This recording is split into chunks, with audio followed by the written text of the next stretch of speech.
Тинчек. Имате доставка на лавабер с вкусна лиша.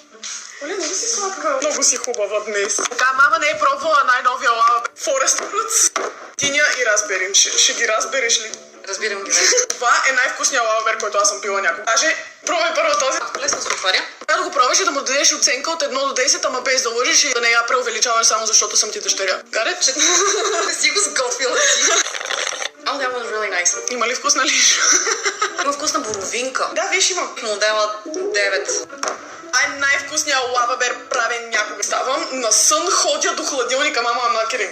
Екс на един лавабер и да се върне следващата сутрин, просто шишенце поседи до леглото ми, аз не си спомням, че съм станала въобще. Аз съм намбулствам за него. It's crazy. It is. Леглото вечер. Ще ги пукам прекалено много, трябва да ги пестя. Поне се хидратираш. О май гаш, това има вкус на детство. Знаеш ли, че са много хубави смесени също? О! Искаш ли да ги смесим? Не. Ако този е 9, този трябва да е. Айде! Oh, very nice fusion. Да. Пишете в коментарите, ако вече сте пробвали комбинацията между двата нови фрути с лавабера. Този е по-сладък. Няма захар, аз знам, че ти не ядеш захар. Искам да прочетеш етикета и да кажеш нещо, дали те съмнява. Какво разбрахме? Витамини, минерали, без изкуствени осветители. Даваш ли ми да го пия това? Бих си го купила в била. Дали го дала на своето дете? И на 3.